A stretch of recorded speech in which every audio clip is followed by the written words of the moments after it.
कि हम अशुद्धि अवस्था में राधा कृपा कटाक्ष समस्त का फोटो कॉपी करवा के पढ़ सकते हैं या नहीं?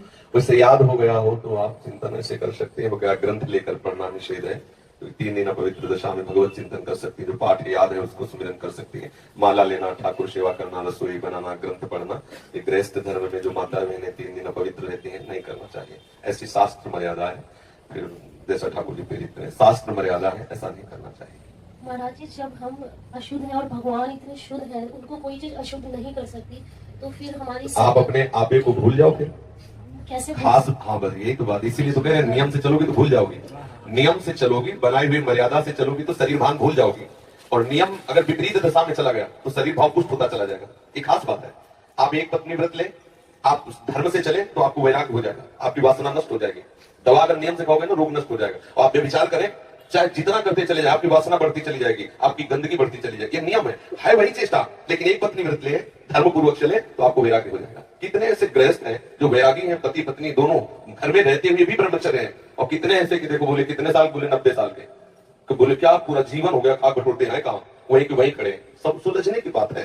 तो इसलिए हम पहले शास्त्र आज्ञा पालन करें तो परम पवित्र प्रभु हैं और हम उनके परम पवित्र अंश हैं, ये बात समझ में आ जाएगी। और जो शरीर अपवित्र है उससे हमारा राग खत्म हो जाएगा। अभी शरीर अपवित्र है, शरीर अपवित्र है तो हमारा भाव भी अपवित्र है, क्योंकि हम शरीर से युक्त हैं। आप कभी ये मानती हो कि मेरा शरीर अपवित्र हुआ? मैं नहीं।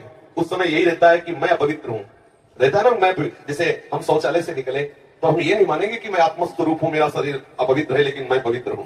अगर शरीर का स्मरण आ रहा है तो अभी आप शरीर भाव में हैं। और जिन महापुरुषों को छूट गए पड़े रहते हैं अद्भुत स्थिति में, भगवान उनके साथ खेलते रहते हैं। उस स्थिति तक पहुंचने के लिए हमें तर्क छोड़कर शास्त्र आज्ञा पालन करना पड़ेगा। शास्त्र की कृपा से, गुरु आज्ञा की कृपा से वो स्थिति आ जाती है जब शरीर भाव से ऊपर उठ गए, फिर क्या, फिर तो कोई परेशानी नहीं। चाहे लघु शंका की पड़े हो, चाहे शौच के पड़े हो, शरीर पवित्र है लेकिन वो परम पवित्र प्रभु में रमण कर रहा है। अभी हमारी दशा ऐसी नहीं है। हमारा शरीर हमें मैं करके दिखाई दे रहा है, नहीं दिखाई दे रहा। शरीर की भूख मेरी भूख, शरीर की मांग मेरी मांग, शरीर का कष्ट मेरा कष्ट आ रहा है ना। बस इस राग से छूटने के लिए शरीर को सिद्धांत में बांध दो। तस्मात् शास्त्रम प्रमाणम ते, कार्यों क्या करना है क्या नहीं करना, इस शास्त्र के अनुसार चलो तो शरीर का राग खत्म हो जाएगा। इसका परिणाम होगा शरीर से राग खत्म हो जाएगा। आप पवित्र रहिए तो आपको शरीर से वैराग्य हो जाएगा। ये खास बात है। शास्त्र की आज्ञा पालन कीजिए तो आपको शरीर संसार से वैराग्य हो जाएगा। और शास्त्र के विरुद्ध चलिए तो आप रागी हो जाएंगे, आप आसक्त हो जाएंगे, या आपको दंड होगा। शरीर संसार की आसक्ति वही तो आपको जलाती, वही तो आपको जन्म मृत्यु के चक्र में फंसाती है। समझ गए बच्चा? अच्छी, जब हम भगवान के लिए प्रसाद नहीं बना सकते, उनको भोग नहीं पवा सकते बच्चा, इसीलिए इस शरीर से घृणा करनी है। धिक्कार है ऐसे शरीर को जो प्रिया प्रीतम से बिलक करता है, तभी तो शरीर से राग खत्म होगा। ये अपवित्र शरीर जो हमें प्रभु की सेवा से छुटवा दे, ऐसे शरीर से क्या राग करना। धीरे धीरे शरीर के प्रति हे भाव हो जाए। जन्म मृत्यु जरा व्याधि दुख दोषानुदर्शनम, भगवान ने गीता जी में कहा, शरीर के प्रति हे भाव होने लगता है, क्या मलमूत्र का भांड है, छोड़ो इससे राग। धीरे धीरे धीरे वो अपने स्वरूप में स्थित हो जाए। अभी इतना ममत्व है शरीर में, कोई ऐसे छू ले तो एकदम ऐसा नहीं होता। तुमने हमें कितना अपना मैं पर है। अगर हम ठीक सिद्धांत से चलेंगे तो हम बहुत जल्दी लाभ प्राप्त कर लेंगे। जहां हमारी स्थिति है, हम बात उसी स्थिति की करें तो हम बहुत जल्दी आगे बढ़ जाए। होता क्या, हम लोग बात करते हैं छत की, अभी बिल्कुल 100 हाथ गड्ढे में खड़े हैं। बात यह है, शरीर से हमारा संबंध बहुत घनिष्ठ हो चुका है। इतना हो चुका है कि शरीर से हम संबंध किए, ये शब्द भी गलत है। मैं ही शरीर हूं, ऐसा है। आप देख लो, कभी दर्पण में तिलक लगाते समय सोचा कि शरीर के मस्तक पर तिलक रचना कर रहे हैं? नहीं, मेरा तिलक कैसा है, यही तो आएगा ना। मेरा रूप कैसा है, मैं ठीक लग रही हूं, लग रहा हूं, ऐसी बातें आएंगी, नहीं आएंगी। तो इसका मतलब शरीर राग है। शरीर राग हटाने के लिए शास्त्रीय सिद्धांत स्वीकार करना होगा। जिस समय माता बहनें अपवित्र होती हैं, उस समय वो जो भी भोग बनाती है, वो शास्त्र के अनुसार कह रहा हूं कि जो ब्रह्म हत्या देवराज इंद्र को लगी थी, उसी के 4 विभाग किए गए थे। पहला विभाग स्त्री को दिया गया था और उसके साथ वरदान भी दिया गया था कि उसी अवस्था के अंतर्गत वो जब सृजन क्रिया में जाएगी तो संतान उत्पत्ति की सामर्थ्य उसको प्राप्त हो जाएगी। पृथ्वी ऊषर भूमि, जो ऊषर भूमि है, ये वो ब्रह्म हत्या का एक भाग, उसको वरदान दिया गया था, चाहे जितना गड्ढा खोद दिया जाए अपने आप भर जाएगा समय पे।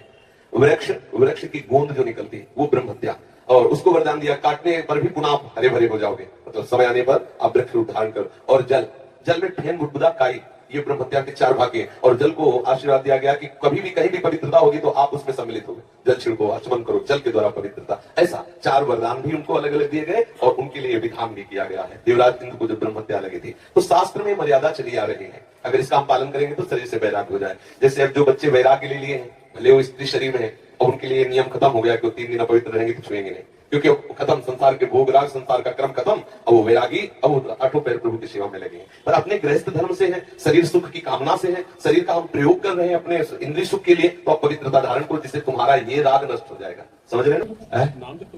हम बता देते हैं, गृहस्थों को भी कह देते हैं कि आप मंत्र चिंतन भी कर सकते हैं, माला से नहीं, मंत्र चिंतन भी कर सकते हैं। स्नान किया, मंत्र चिंतन कर रहे हैं, भाई अंदर हमारे जो चिंतन हो रहा, शरीर ही तो पवित्र है, बाहरी चेष्टा नहीं करेंगे। हम मानसिक ठाकुर सेवा भी कर सकते हैं, मानसिक पाठ भी कर सकते हैं। हमें चतुरासी जी याद है तो हम ग्रंथ नहीं छुएंगे, ऐसे पदगान करेंगे, नाम कीर्तन करेंगे, ये सब हो सकता है। लेकिन प्रकट में जो शरीर द्वारा चेष्टा होनी है, तो फिर उस समय 3 दिनों तक ऐसा शास्त्रीय महापुरुषों का और संतों का आदेश है, तो हमें वैसा पालन करना चाहिए। हाँ, आप शरणागत मंत्र के लिए वैसे हमने बताया है कि शौचालय में और बाथरूम में हम मंत्र न जपे, पवित्र होकर के आचमन आदि करके फिर मंत्र जप करें। और जैसे हम अपवित्र दशा में जैसे ट्रेन आदि में यात्रा करते हैं, सोच गए उन्हीं कपड़ों से उन्हीं पास, फिर नाम जप करें, मंत्र जप न करें। मंत्र में थोड़ी पवित्रता की आवश्यकता है, नाम जप करें। जब हम पवित्र हो तब मंत्र जप करें, और अगर आप पवित्र हैं तो हर समय फिर जप सकते हैं, केवल शौचालय और लक्षण का छोड़कर।